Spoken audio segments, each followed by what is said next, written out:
Hey, good morning, Foundry. We are excited that you're with us for another one of our Thursday sessions.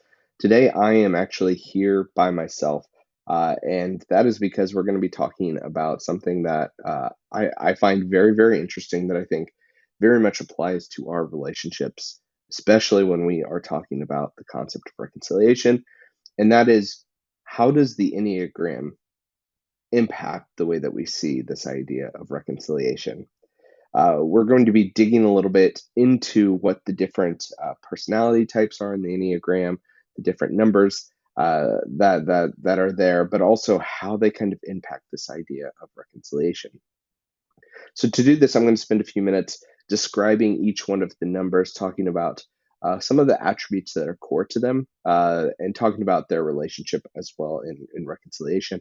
Obviously, this isn't going to be an exhaustive study on the Enneagram, as you can find books written about each one of the different numbers, but it should serve as a jumping off point and something that gives you a little bit to think about when it comes to how you understand your Enneagram and how you understand reconciliation in light of that. Now, for those of you who do not know what the Enneagram is, it's a personality type indicator that primarily discusses what are our core motivations in relationships, or what are the things that have contributed to our default settings when we are in relationship with one another. Obviously, again, this is super simplistic, but it helps differentiate it from things like Myers-Briggs that focuses a little bit more on personality, and StrengthsFinder, which focuses a little bit more on giftings, as well as other personality type indicators. In the Enneagram, there are 9 different types, which are classified by different numbers, 1 to 9. Within the Enneagram, there's a lot of movement, though, because we don't rely on just one motivation in our relationships. Rather, it moves and it shifts depending on the situation. If we are stressed out, if we're in a season where we are in a good spot, whether we are leaning on this or that in our different relationships. So when people identify themselves as a certain number, what they're saying is, this is my core motivation in relationships. Now, we're going to go ahead and dive in and talk through these different numbers and talk through the different ways that they can impact our understanding of reconciliation. To do this, I'm going to share my screen and share some slides that I think are a little bit helpful in doing this. Here we go. All right. So to start off, we're going to start off with the Enneagram 1. Now, the 1 can be defined by a few different things. If we talk about what are the core attributes of a 1, what are the driving forces of being an Enneagram 1? Some of those fears that Enneagrams have that are core to driving them in relationships are being wrong, being bad, being evil. They don't want to be viewed in these different ways, but it's not even about perception necessarily, because a lot of it is also their own perception of themselves. Instead, their desire is to have integrity, to be ethical, to be balanced, to be accurate. Uh, Ones a lot of times have just a very keen sense of right and wrong. They're very black and white a lot of times in their thinking, because they want to make sure that they are on the right side of things, because they don't want to be bad, they don't want to be evil, they don't want to be wrong. Instead, they want to make sure that they are balanced, that they are ethical, that they have this integrity. And what ones oftentimes long for, oftentimes this is stemming from childhood and family of origin and how we have been impacted by that, is to know that you are good. This is an internal battle. When we talk about core longings, these are internal struggles that each one of these numbers will have in kind of believing about themselves. And so ones oftentimes want so bad to know that I am good, which is why they are seeking out this integrity and seeking out this balance, and trying to not be bad or wrong or evil. So to talk about the idea of reconciliation, we're going to look at it from a few different angles here. The first angle is in your relationship with others. So if you're here today and you are an Enneagram 1, I want to provide just a few different observations or challenges or encouragements for you to think about as you are trying to reconciliate with others, as you are in relationships with others. The first is to extend grace, because oftentimes, again, you have this very black and white approach to things. Not other numbers do necessarily. So, trying to extend grace, trying to not hold others to this standard of this is the exact way of viewing things, uh, but instead allowing for a little bit of care and leniency, and even, when we talk about grace from a biblical standpoint, there's a level of like the other person doesn't even necessarily deserve it in your opinion, but yet you're still going to offer this love and this care and this compassion.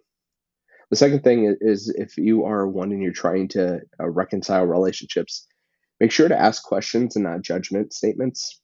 Oftentimes, by viewing the world in a very black and white manner, it is easy to just say judgment statements and to say this is the way of thinking. Uh, that other ways of thinking would be wrong. So it's important instead to make sure that you ask questions, that you are intrigued about the other perspective on the situation, that you're able to listen. And that ties into this third one, which is to receive feedback without defensiveness. Again, going back to this very black and white approach to things, Enneagram ones oftentimes view their way as being right because there's so much trying to be in that mindset of being good. And so oftentimes it is easy, it is natural for ones to respond to feedback with defensiveness, because to them, they have put in all of these parameters, they've created all of these systems, they've uh, tried to find balance and find integrity in order to find themselves in the position of good or doing the right thing.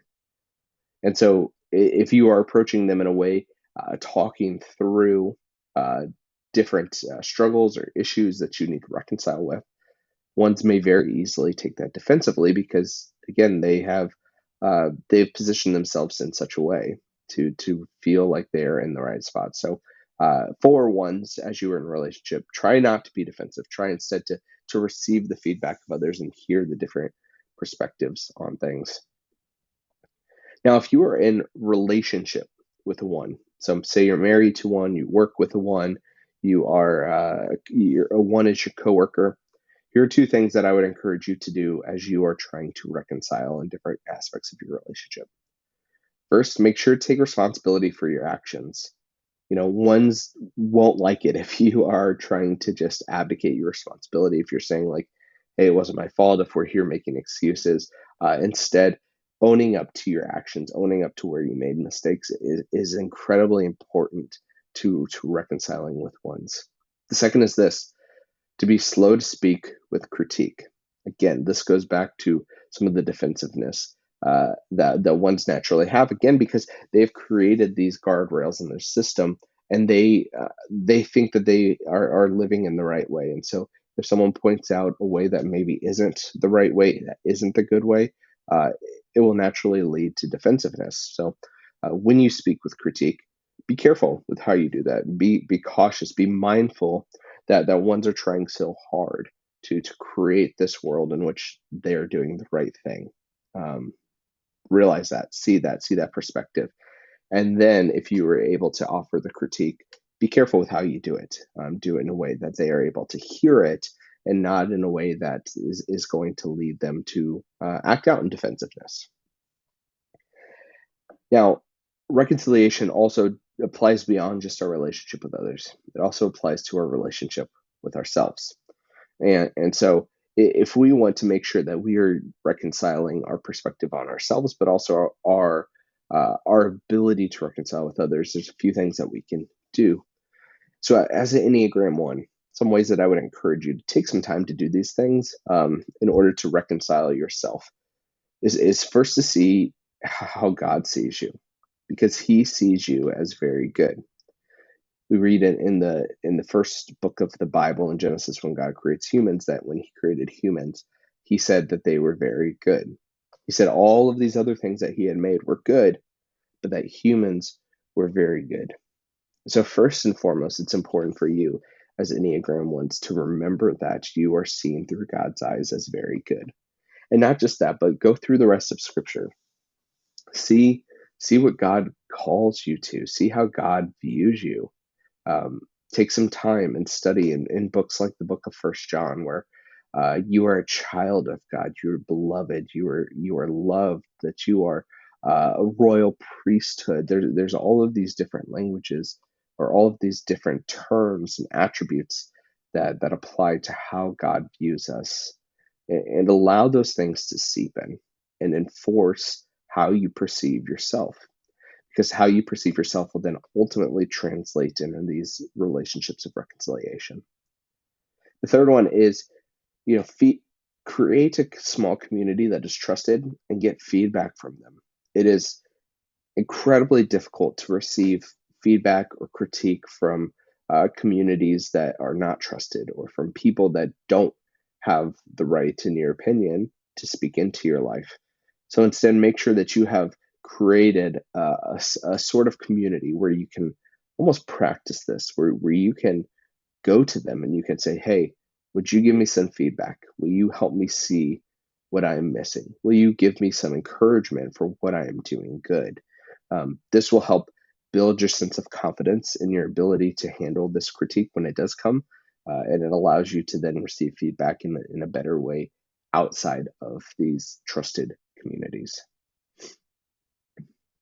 Next up is the Enneagram 2.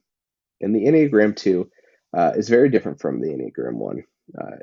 The Enneagram 2, um, their core fears focus around these ideas of being rejected, being worthless, being needy, unworthy of love.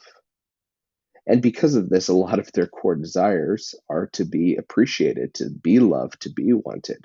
For a lot of our twos in childhood, there was a role reversal sometimes where they had to act almost as the parent and parenting their parents, if that makes sense. And so there's this innate nature to them to care for others and to meet the needs of others.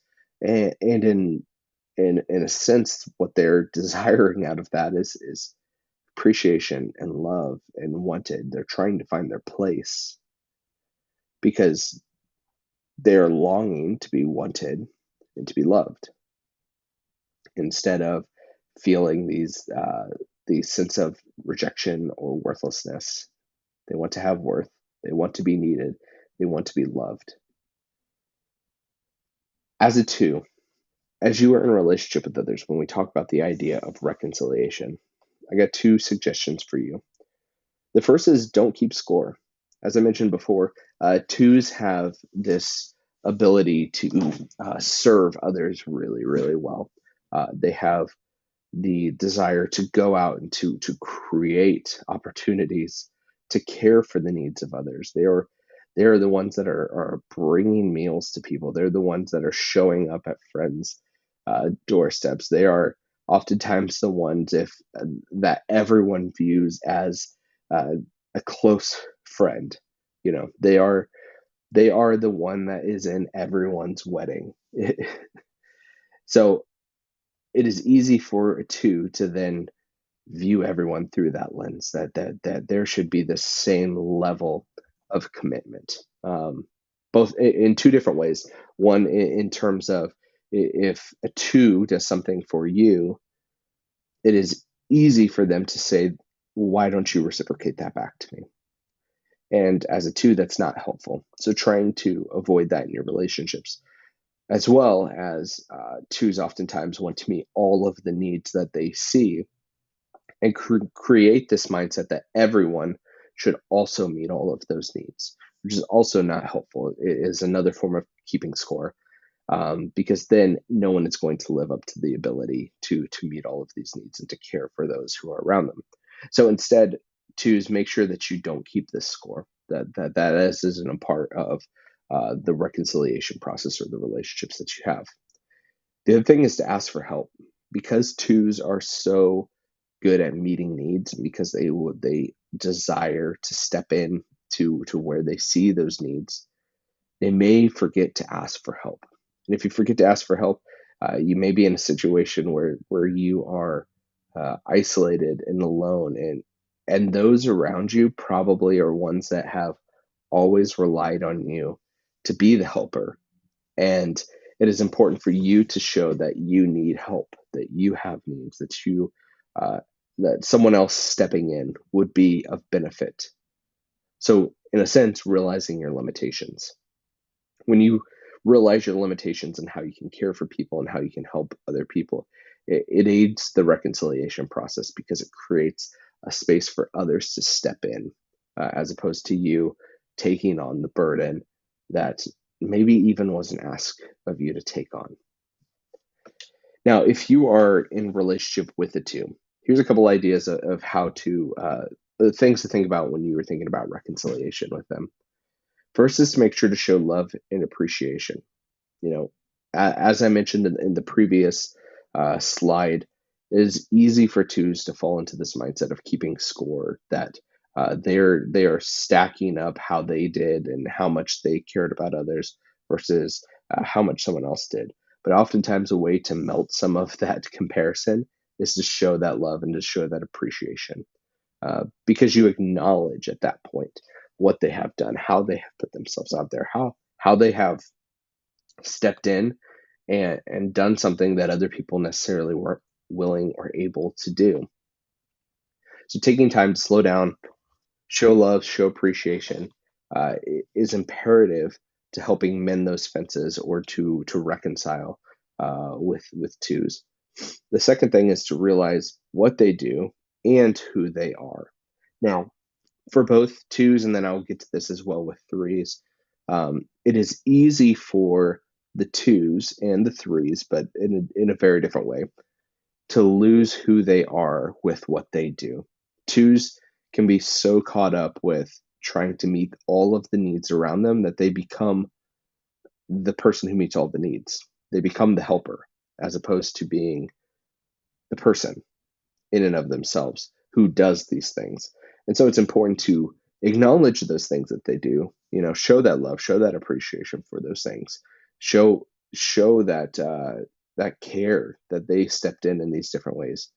But there also has to be a sense of seeing them outside of those things that they do, because it's when we do this that then we begin to acknowledge that they are more than just these actions, that love is not dependent, appreciation is not dependent on them doing all of these things and them enacting all of these acts of care for others.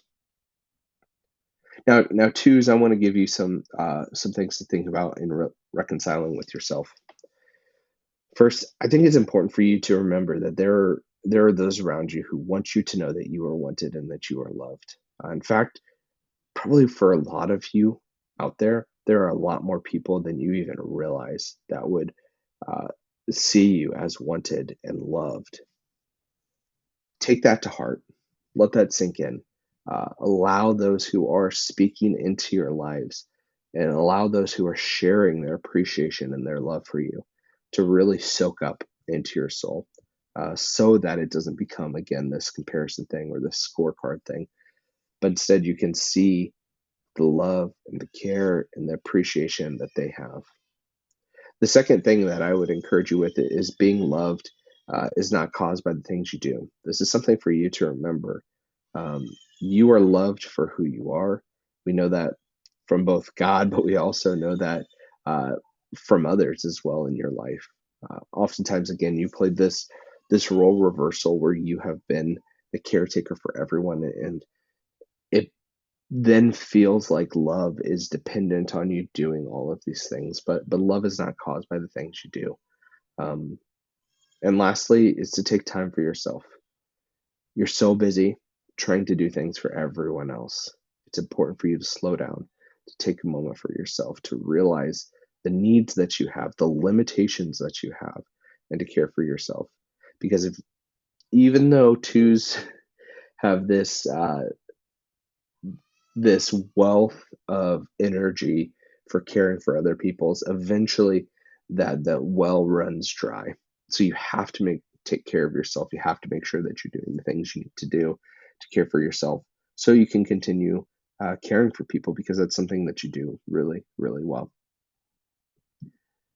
Next up is the Enneagram 3. Now, again, each one of these numbers are quite different.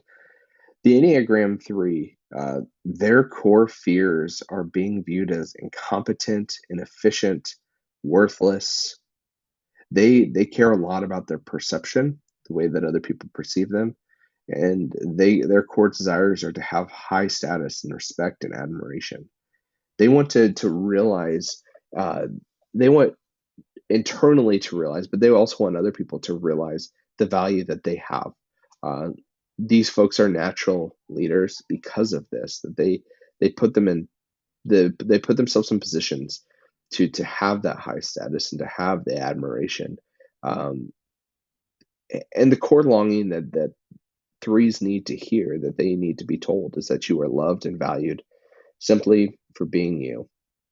Now, as I mentioned with twos, it's important for threes to also know this, but in a very different way, because for threes, their their ability to be loved, or the reason for being loved, can easily be connected to their malleability and their ability to kind of be a chameleon in different situations. Threes have this special ability that they can walk into different rooms and just know who they need to be in that room and adjust it. Um, other Enneagram numbers would be like, well, man, you're being fake if you're doing that. But for a three, they see it just as this chameleon approach, this malleability to just know what the room needs and to create that for that room. Um, and so it's important for threes to see that their love and their care exists beyond just those different roles and those hats that they are wearing. It's not determined by their efficiency. It's not determined by the way that they lead, but instead it is determined simply by being you. Now, for threes, in your relationship with others, here's a couple things to think about when it comes to reconciliation. First, I think it's important to recognize the different levels of drive that you have. Threes have uh, this extra gear that they can go to in terms of their efficiency, in terms of the uh, ability to get things done, in the hours that they can put into things. They have an energy level that is just honestly quite different than every other number. And for threes, if you hold everyone else to the standard, you're going to be massively disappointed. So it's important to recognize that your drives are different, because if not, you're going to be in conflict and you're going to have to reconcile with those who may be part of the reason why you have to reconcile is because of the different levels of drive. So recognizing that, acknowledging that, and allowing for that to be different is very, very important for threes in relationships with others. The second thing, uh, in terms of relationship with others, is to create space and time for relationship. Now, where this is important is because, again, going back to threes being so efficient, they are masters of their time. So, a negative output of that is the relationships around them can then feel like they are on the clock, that they have an hour and no more than an hour to spend time with them. Uh, Other numbers don't work that way. Other numbers like the freedom, like the space, like more time. And so for threes, if your sole drive in relationship in moments of reconciliation is efficiency, as opposed to creating that space and time, you're going to be massively disappointed.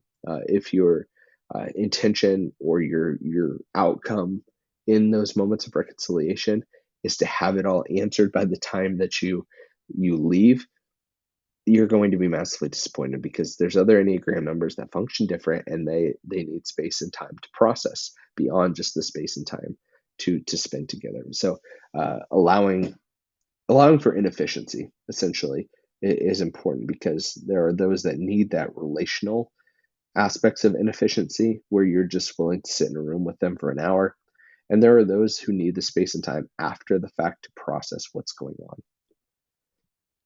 Now, if you're in a relationship with a three, here's a few different things to help you in terms of uh, reconciliation with them.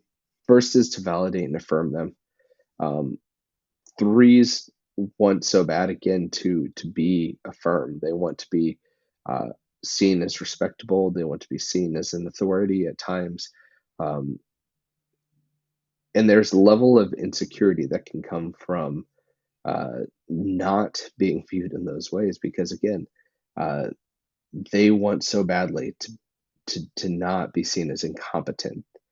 They don't want to be seen as someone who's not able to be trusted or be able to be followed. And so to validate and to affirm what they're doing is important.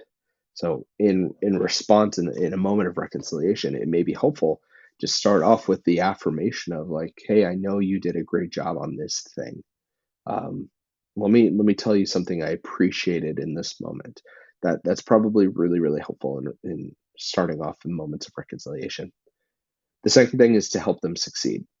Um, threes again want to be successful, and so helping them succeed coming out of a moment of reconciliation is important because they see a path forward, they see the goal, they see the vision, and you can help them get there.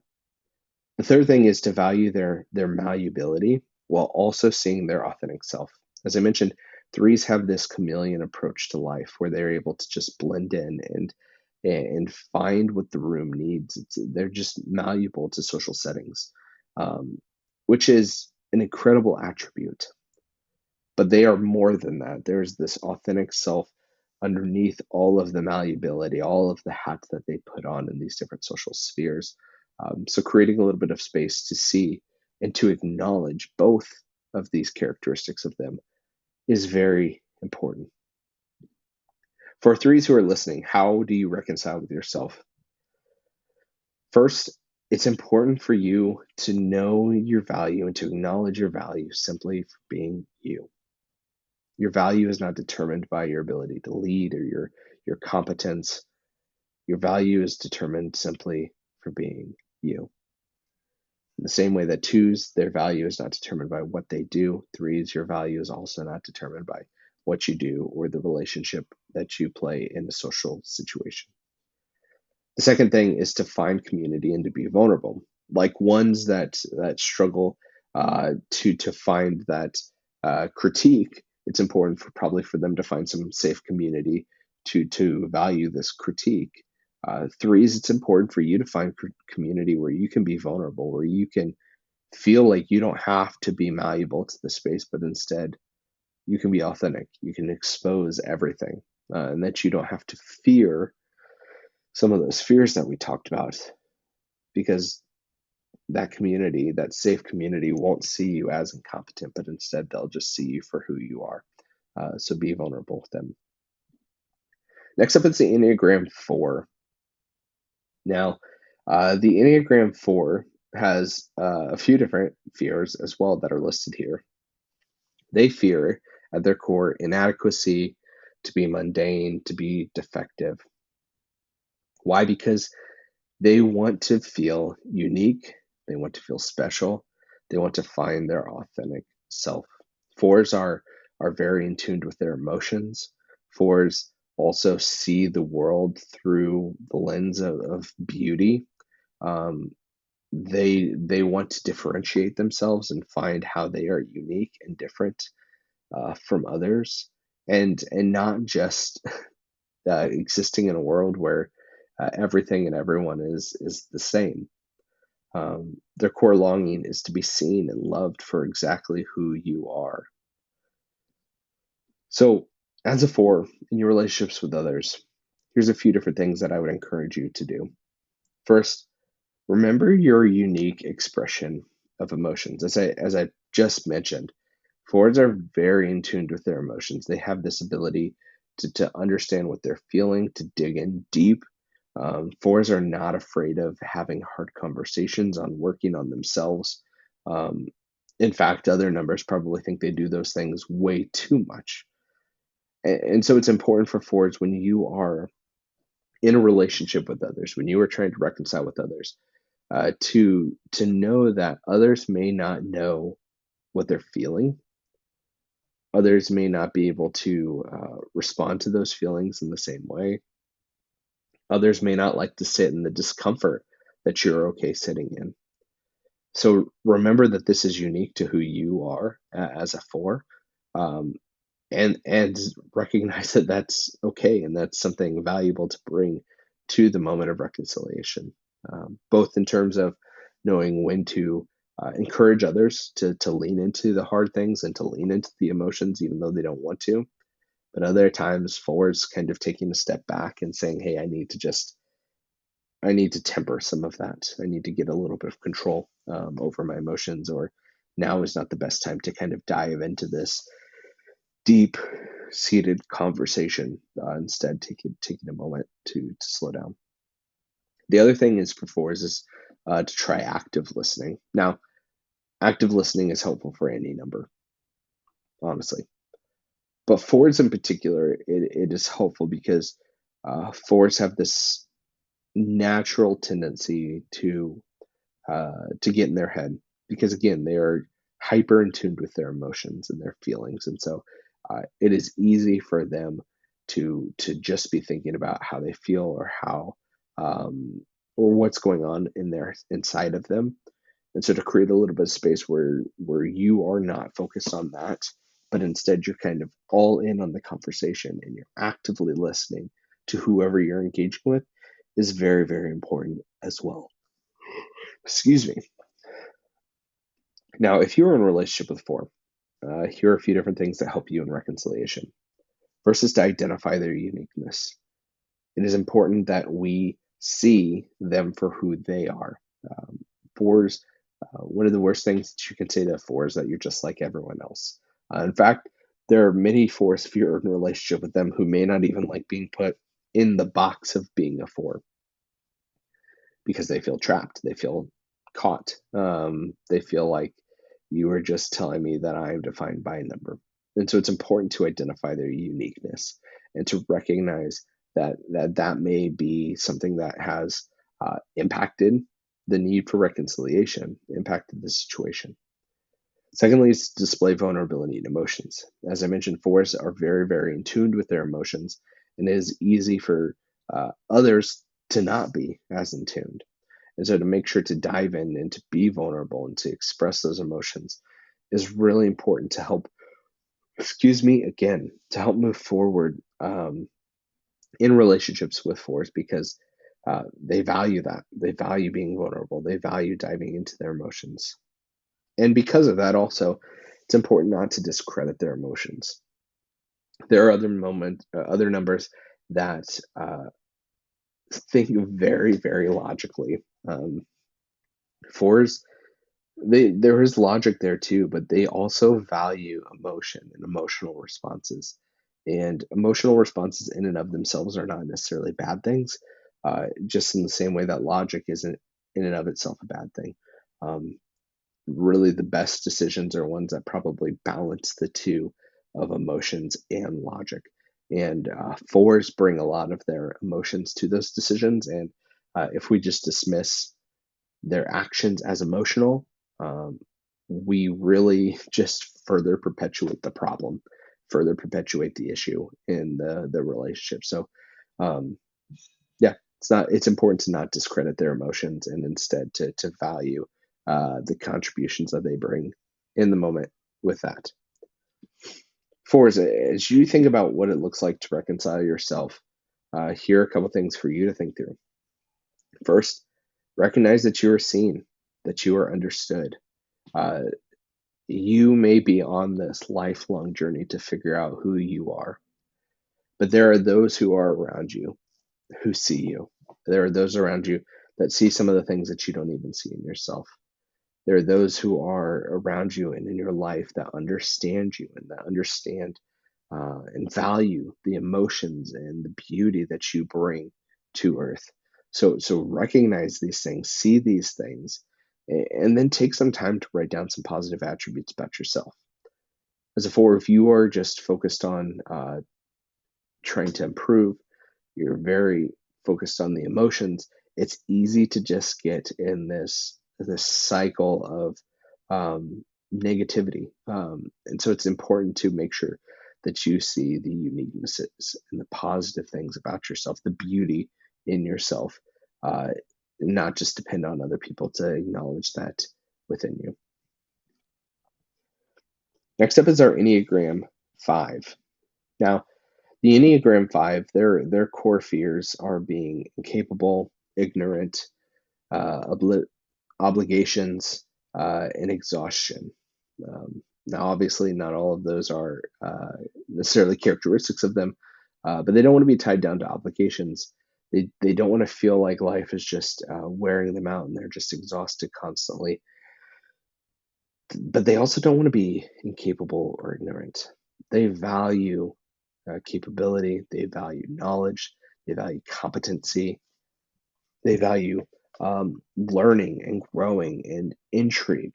Um, you know, when we think about the different numbers and stereotypical, I guess, people or characters that describe them, our fives are like scientists or PhD folks who are off exploring something that they've never seen before and that they want to just really understand the core of what it is. Um, their core longing here for fives is that their needs are not a problem. In your relationship with others, here's a few different things for you to think about fives. First, it's important for you to ask for help. Now, this is different than our twos. Our twos are stubborn a little bit with asking for help because they are always in the position of being the helper.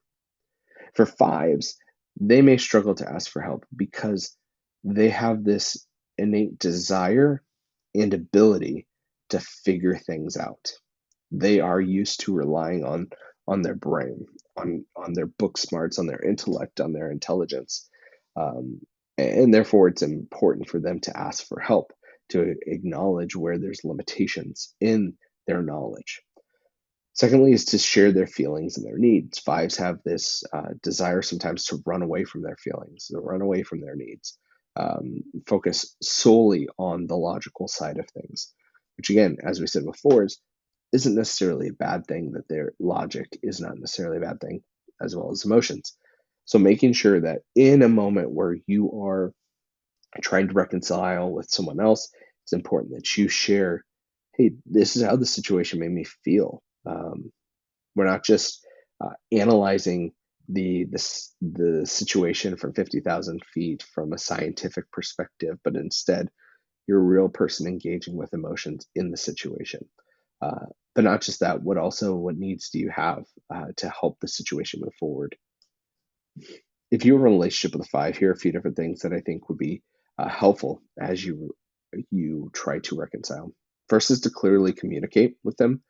Uh, Fives are again very book smart, very intellectual, and so if you are beating around the bush, if you are overly emotional and overly engaged in those emotions, it may be hard for them to continue to try to reconcile and to be in that mindset because they value clarity. Now, clarity does not always necessarily mean that it has to be brief. It does not have to be, uh, they're not as time oriented as, say, the threes who really value efficiency. With a five, it's not necessarily about efficiency because if something is clearly communicated, they could spend all day analyzing and thinking through it and posturing on it. But we do need to make sure that there is a direction and a way moving forward as opposed to just uh, emotions or uh, not making sense in what we're saying. The second thing is it's also important for fives to have a little bit of space when you're trying to reconcile with them because some of their best thinking is done alone in isolation. Uh, so they may need to end a conversation, or if you are in a relationship with a five, it may be important for you to end that conversation and say, "Hey, I'm going to let you think about that thing, or we don't have to solve this right now, but maybe we could talk about it again in a day, or we could talk about it again in an hour." Giving that space allows them to process, to use their gifts, and to use their mind to kind of sort out the situation as opposed to trying to do that while they are also socially engaging. It is easier for them a lot of times to go outside of the socializing in order to have the space to think and to process and to move forward in any sort of reconciliation. And the last thing, which is just a good thing to note as well, is to maintain confidentiality. Um, this is something that is valued by fives. They value if they share something with you that it's not going to be uh, disseminated to other parties. Uh, that it will strictly be between the persons that it should be between. Again, because they're thinking, oftentimes it's very clear and logical that to incorporate other people that are not a part of it would just I don't know, deter uh, the resolve of the situation. So maintaining confidentiality is a good thing. Um, and trying to reconcile with yourself, fives, it's important to remember how God sustains you, how our bodies and our systems, the systems within our bodies just work, how God created those, how the earth works, and how that is not just dependent on intellect and knowledge, but instead, God is the one that sustains the earth. God is the one that sustains our bodies. Our essence is not sustained by intellect, not to diminish intellect or the time spent trying to learn things, but who you are is not determined by what you know necessarily. So, remembering those two things, I think, is important. And one way is to kind of enact the reminder that God sustains you is to fast, to create a moment where, or a day, or a week, or whatever the situation is, where you can remind yourself your dependence on God and the substance of God, as opposed to your own ability to control things and to control through your own intellect. So fasting is a great way to do that. The Enneagram Six is the next number here. The Enneagram Six is very, very loyal. That's just who they are. They fear feeling fear.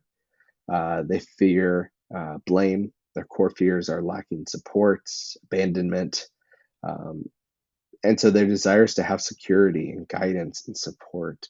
Um, these folks oftentimes values a sense of security, a sense of stability.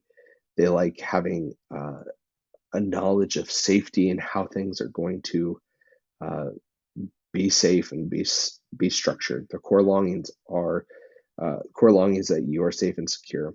They want to know that they are going to be safe, that they are going to be secure. These are some of the folks that, like, if they enter into like a kids ministry, or if they enter into a school, that they would want to know, like, the safety precautions for the children that they are about to drop off. So six is, in your relationships with others, it's important to realize your own personal anxiety and your own personal fears. Sixes fear a lot of things. They're afraid of a lot of things. And oftentimes they have one of two ways of addressing those fears. They can either run from them, or they can face them head on. Like, I'm afraid of heights, so I'm going to jump out of a plane and just force myself to deal with it. Those sixes, regardless of it, uh, oftentimes have this deep level of fear, this deep level of anxiety. And it's important for sixes to recognize that not everyone else has those. Um, and so when you enter into a moment of trying to reconcile with someone else, they may not be worried about all of these aspects of things. They may not be thinking through all of the possibilities that something could go wrong, or the ways that something could be uh, anxiety producing. And so to recognize, one, your own personal fears and how you bring those to the situation, uh, where they can be valuable, but also where they can be detrimental to moments of reconciliation, is super, super important. The second thing is to be confident in your decisions. This takes time because sixes oftentimes second guess themselves, they doubt themselves, they have the anxiety and the fear that they're going to be wrong. And so developing confidence in their decisions over time, I think, is very important, because that allows you then to enter into a healthy reconciliation process with someone else where you are not just deferring or allowing the other person to take control, but instead you have confidence in your decisions and your feelings and where you're coming from, your perspective. If you're in a relationship with a six, a few things for you to keep in mind as you are trying to reconcile. First, sixes value authenticity. They're not going to like the fakeness. They're not going to like facades. Um, and so obviously creating a sense of vulnerability is important. Uh, being real with what the problem is important. Being authentic with how you feel about it is important. Um, it- Authenticity is something that's going to be such a value of sixes. Second is integrity. If you are living in two different ways, if they see that, hey, this thing you do caused me fear over here, but now you're pretending like it didn't happen, or it's not really that way, and you're not having integrity, they're going to be upset. It's going to be more difficult to reconcile. And so entering into a situation where you do have that sense of integrity, where you are being authentic. And the last thing is to take them serious. While sixes have a lot more fear, a lot more anxiety than other numbers, this can lead at times to the rest of us not taking them as seriously as we should. Instead, we may dismiss some of their fears, some of their anxieties. And it's important to see the value in some of those fears and those anxieties and to take them seriously. Now, not every single one of them will be a valid fear, which goes back to sixes acknowledging their personal anxiety, but it is important for the rest of us to take them seriously in their fears, because their fears are a very real feeling that they have.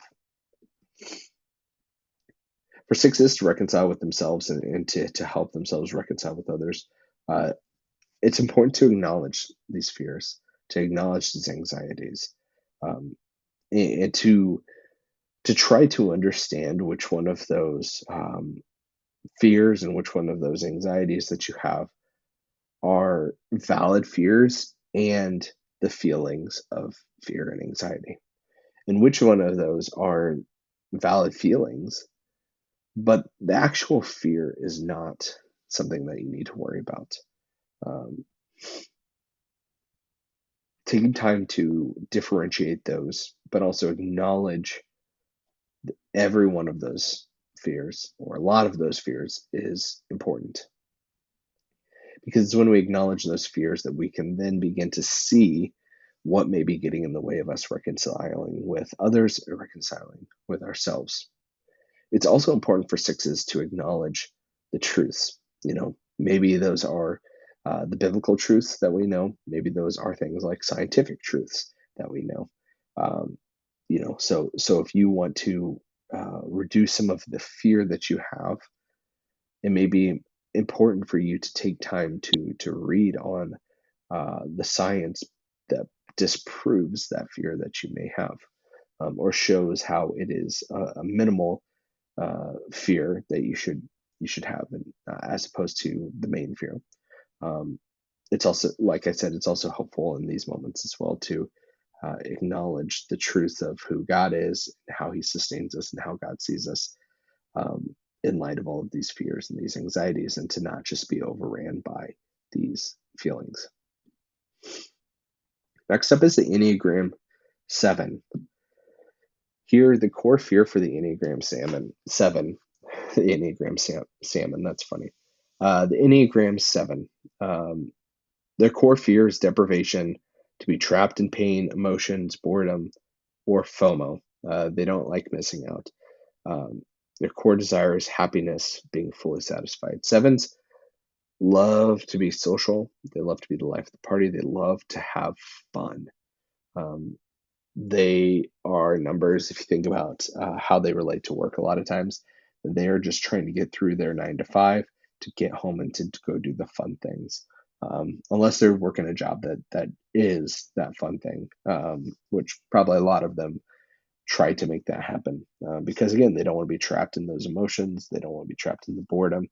Um, the core longing for sevens is that you will be taken care of. Um, so in your relationships with Enneagrams, or as Enneagram sevens with others, there's a few things to remember. First, it's important to remember that hard conversations are necessary. Why? Because that is how we grow. That is how we work through things. It's how we reconcile with one another. That's how we reconcile with ourselves.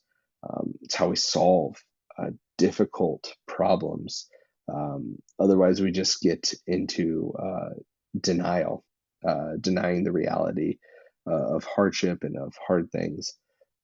But instead, it's important to reach into those hard conversations to seek out adaptive change as opposed to just trying to solve things technically.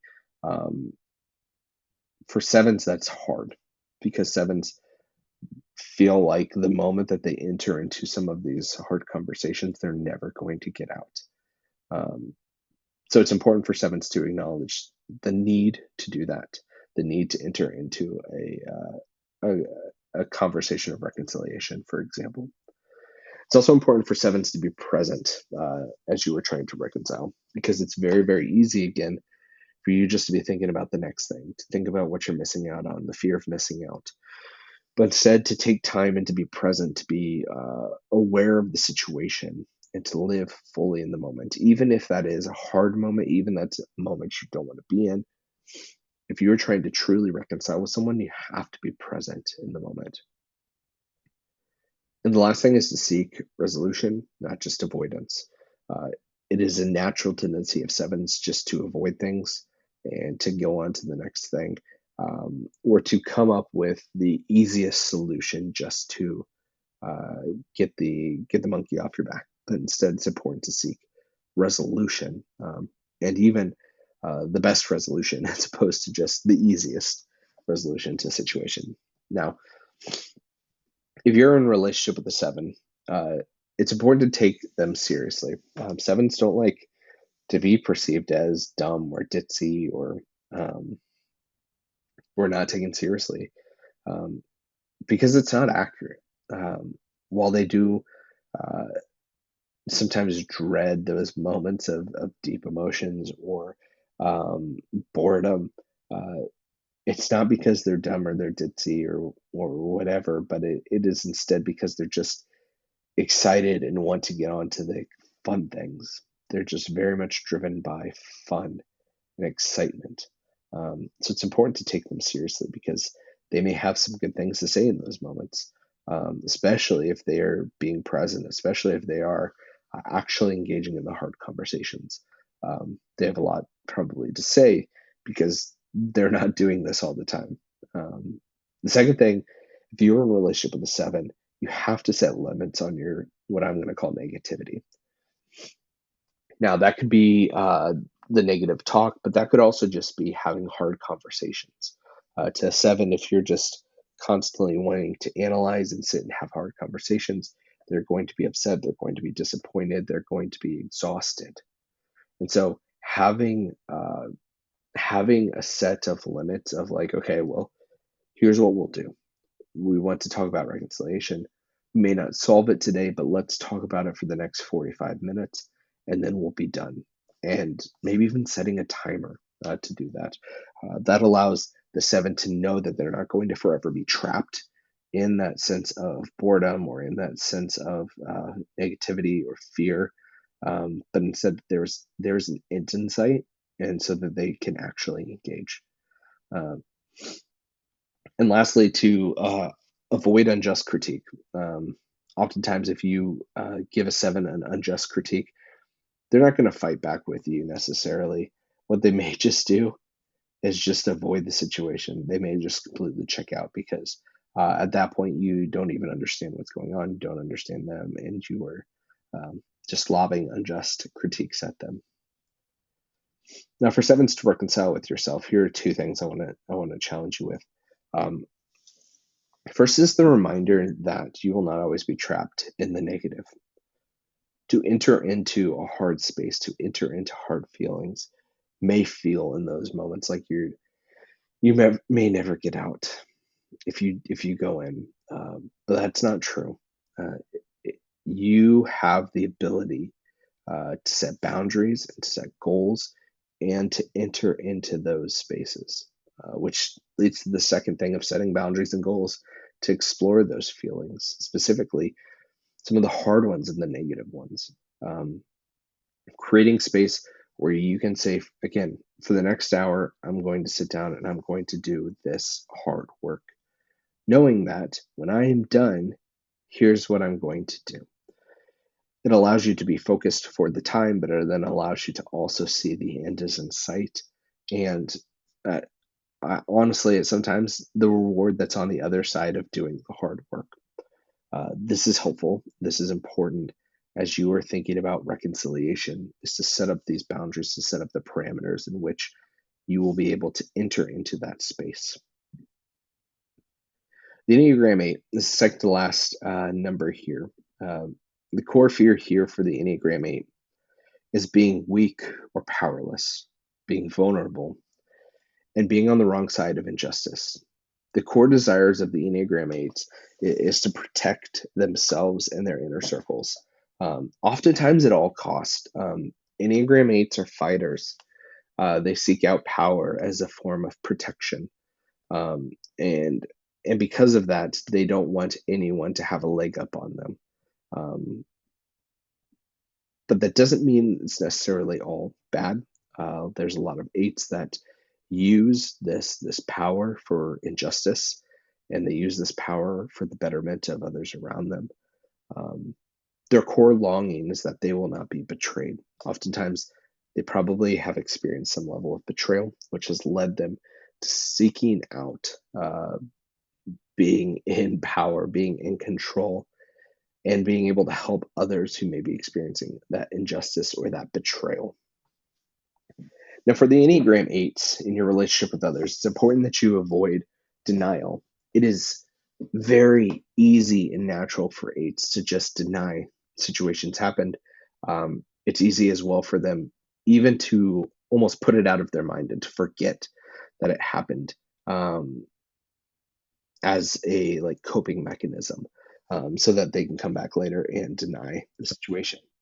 Um, this isn't helpful. It limits the ability to find reconciliation and to resolve issues, because then you're just in this perpetual state of denying the reality or denying the experience of someone else. The second thing is to avoid abrasiveness. Eights can be quite harsh and abrasive and to the point. Um, they're very black and white, but in a slightly different way than ones, where ones are trying to find themselves in the center of the rules and the good. Eights are very black and white in that uh, they're trying to define who has power, who doesn't have power, who can define what power is, who is the ones that are seeking out justice, and who is enacting injustice and fighting against that, which can lead to an abrasiveness. They can be very blunt and straight to the point. Um, there are many eights that oftentimes like to fight for the sake of fighting, or to debate for the sake of debating. And this abrasiveness is not adapted by every other number. In fact, it is something that's pretty unique to eights. That is both a strength and a weakness of the eight. So as you are in relationship and trying to reconcile, it's important that you tone back some of that abrasiveness, uh, so that others can hear what you're saying and hear your heart behind what you're saying. Because if you are just aggressively approaching a situation, they may not hear the heart behind what is being said, which is which is always there. The heart is always there, but it is covered sometimes in this aggressiveness and this abrasiveness. The third thing is it's important to accept differing points of view. Um, as I said, again, with the denial and the viewing things very black and white, is easy for eights to think that their way is the only way, or their way is the right way, um, or that their way is the only way that they're going to do it, even though other ways may be acceptable. Uh, it is important to realize that different people come from different perspectives, and that's okay. That different people have different levels of engagement, different levels of uh, seeing the world through colors and black and white or gray, and um, different experiences, and it's important to realize that. Um, in fact, it may be helpful as well for eights to remember that uh, as they have probably experienced some level of betrayal or injustice, and therefore they want to fight against whatever that injustice is, they've probably not experienced all forms of injustice, and so they may not understand the other views that other people may have from experiencing denial, or from experience betrayal or injustices. If you're in a relationship with an eight, a few notes for how to help reconcile with them. First is being direct. Eights, again, they value directness, they value bluntness. Um, they're not going to love over overly emotive conversations. Um, in terms of reconciliation, they're also not going to love overly intellectual. So having intellectual debates as part of the reconciliation process is not going to be helpful for an eight, um, because they want to help resolve the injustice and move forward. Um, not because of efficiency like the three, but because they want to resolve the injustice. Um, so for a four in particular, you may struggle with an eight because you want to dive into your emotions, and eights don't want to do that. So try to be direct. For the fives, you may want to have these intellectual, theoretical conversations about uh, some aspect of the reconciliation process existing in a vacuum outside of reality. Eights could care less. Be direct, be honest, be vulnerable with them. Secondly, is to take responsibility and to address the injustices. When you have wronged an eight, it is more helpful to acknowledge that you have wronged the eight and to take responsibility than it is to deny it or to pretend that it didn't happen. Um, it is important to address the injustices as well. There may be consequences or to these actions, but the consequences will not be uh, as extreme as if there is responsibility not taken, or the injustices are not addressed. Um, those could be relationship altering uh, issues there. So making sure that you take responsibility and address the injustices in the situation. And the third thing is just to make sure that you avoid any sort of manipulation or betrayal.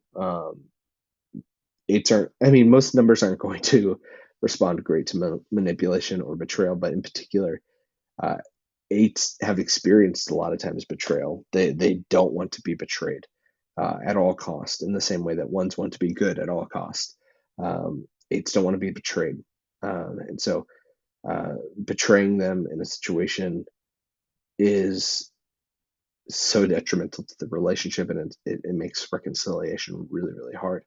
Manipulating them also can create a lot of strife and a lot of tension and make it just very difficult to reconcile. For eights trying to reconcile with themselves, there's a few things to remember. First, people are not out to get you. You may have experienced betrayal in your childhood. You may have experienced injustices and you want to fight for them.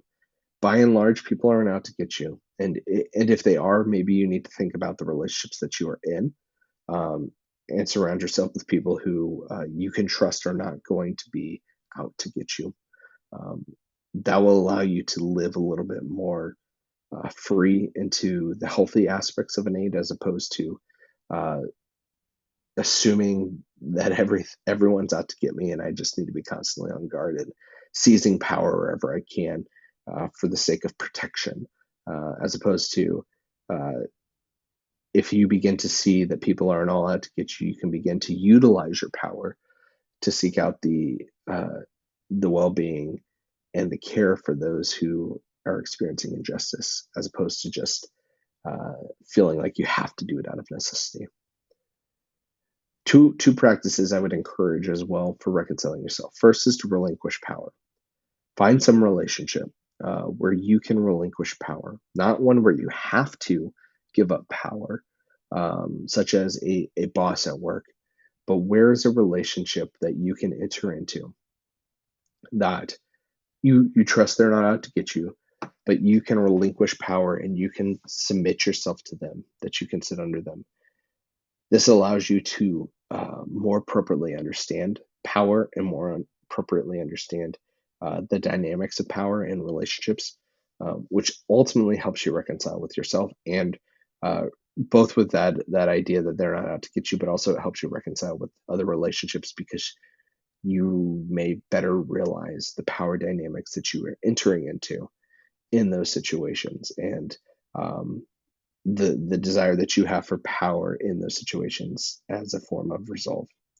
Second thing is to practice vulnerability.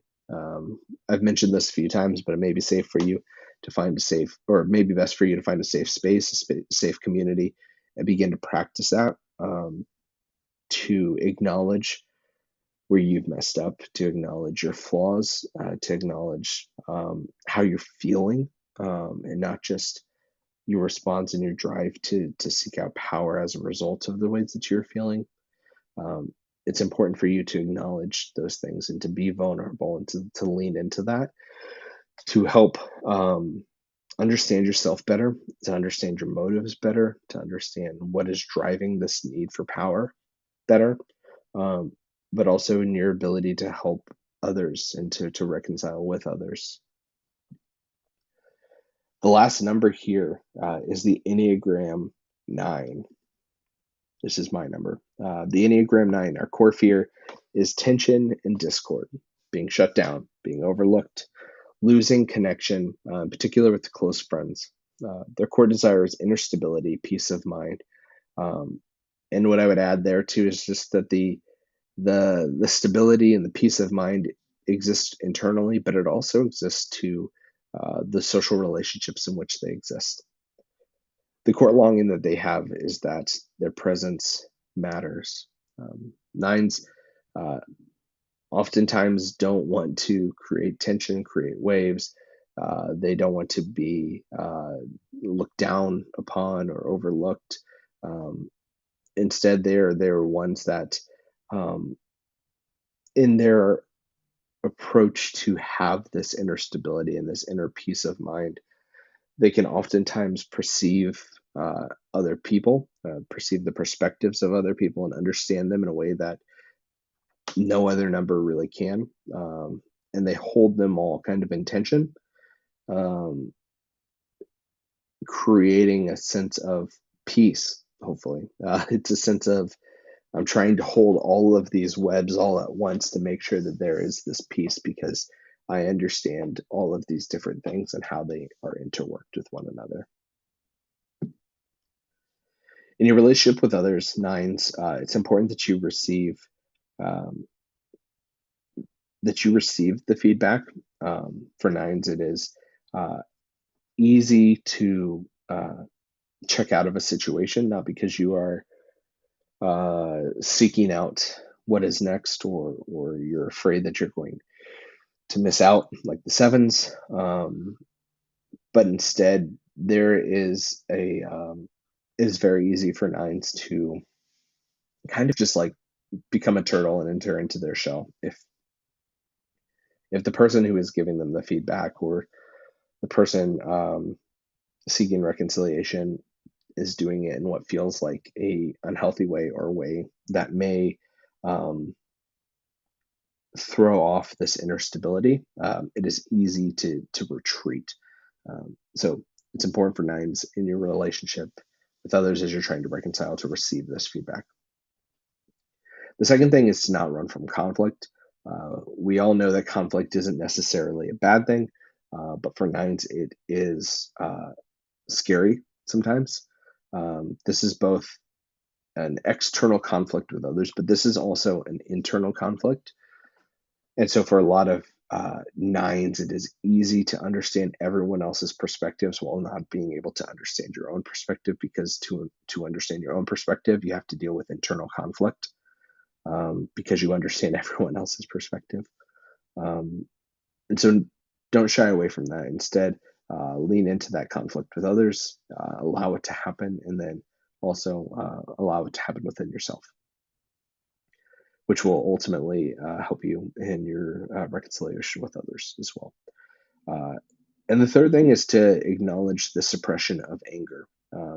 This is something, if we delve a little bit deeper into the Enneagram, one of the things we would talk about is different triads, which are groupings of three that kind of function in similar ways. One of the triads is the 8, 9s, and 1s. All function under a similar triad where they all have this expression of anger that functions in a very different way with each one. With the Enneagram 9s, their anger is just suppressed and pushed down. And so it's very important when you are trying to reconcile with someone else that there is that suppressed anger that can bubble up. It can lead to this hyper tension in a situation. So being able to acknowledge that that is there is very important to helping the situation move forward. Not necessarily vocalizing out loud in every situation, but instead knowing that that's an underlying thing is very helpful. In the same way that Enneagram 8, it's important to recognize the underlying betrayal and what that then causes. If you're in a relationship with a 9, it's important to hear their voice and hear their perspective. 9s are oftentimes overtalked, overlooked. They're just missed. They can hide in plain sight. Sometimes they're okay with that. But because they are able to perceive so many different perspectives and take them all in and kind of compute different algorithms of how it all works, machinations. They oftentimes have a voice and a perspective that is very well thought out and very balanced in terms of the different perspectives. And so it's important to hear their voice and not just to speak over them. It's also important for them to not just be bossed around in reconciliation. 9s will not fight for power because they don't like conflict. And so if you just boss them around, you kind of just further repress some of that anger as opposed to helping them reconcile with the situation and trusting them and hearing their voice and their perspective. The third thing here is just help them find their peace. In a moment where reconciliation is needed, oftentimes there has been a sense of disequilibrium where the peace has been disrupted. It is important for after the fact of the resolution being done or the reconciliation to take place, that it is helpful for others to try to see if they can help restore some of that peace, whether that is an internal or an external a peace nonetheless that needs to be restored, whether that is by the 9s by themselves or that is at the help of someone else. It's a way that other people can step in and be helpful. Excuse me. And lastly here, for 9s reconciling with themselves, it is helpful to remember that your presence does matter. Not just your presence, but your voice and your perspective matters. If it doesn't, find a community where it does, because it's important that you speak out about things. It's important that you share your perspective and not just suppress those things, which is a natural tendency for 9s. Secondly, get to know yourself. 9s spend so much time knowing everyone else's perspectives, trying to reconcile everything in their minds, trying to reconcile everyone else's perspectives, that you may overlook your own perspective. You may overlook yourself and not know who you are. You may be so familiar with the way that everyone else looks that you may look in the mirror and be clueless about what you look like. So get to know yourself, take the time to do that, which will help you reconcile with yourself and understand yourself, but also helps you then reconcile with others as then you begin to know what you need and know how you can better advocate for yourself in relationships. And lastly, practice conflict in a safe space. I just don't like conflict. It doesn't come naturally. It's not something that's easy. So creating that safe community, as I've talked about with a few different other numbers, where you can practice conflict, where you can say, "Hey, I'm going to say something that may lead to conflict, which makes me a little bit nervous, but I'm willing to enter into this because this is a trusted space." That's super, super helpful, and something that I think would be beneficial for nines, helping understand themselves, but also then also reconciling with others moving forward. Well, now that we've gone through all of that, obviously that was a lot to get through. Um, Most of this material that I've talked through today is either derives from different things that I've learned through taking some classes on this. Um, a resource that would be helpful, as well as Richard Rohr's book on the Enneagram. It's very textbook. It's very heavy. It's going to go very, very, very into detail about the different numbers. Another book is called Becoming Us, which I actually have right here, by Beth and Jeff McCord. This one, it says it's about marriage in particular, but it's a lot about relationships in general. There's a lot to be learned from this.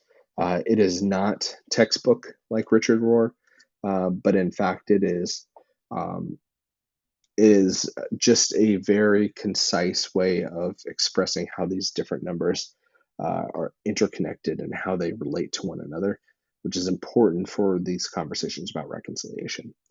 Obviously, I think something like Richard Rohr's book is great if you want to dive into some of the psychology or the ways even childhood impacted the way that we think through things. Um, it's very, very detailed and in depth and fantastic. But if you want something that's a little bit easier to read and geared more towards relationships, Becoming Us is a great resource that I would encourage you to dive into as well. With that being said, I think that's where we're going to stop today. I appreciate you joining me today, as this was obviously a little bit longer of a video podcast, whatever you're joining us on. But I hope that it was helpful. One, in thinking through yourself and how you can begin to relate to others, but also how others can find reconciliation with you, how you can enter into relationships of reconciliation with those that you are at work with, those who are in your family, those who you're married to. Um, if you have any questions, feel free to reach out, and I'll do my best to answer them about the Enneagram or try to point you to any sort of material or resources that I would think would be helpful, whatever the situation may be. That being said, please make sure to join us next week, whether that is on Facebook or YouTube, Twitch. If you're joining us after the fact on Apple or Spotify, we're grateful that you are here, and we will talk to you again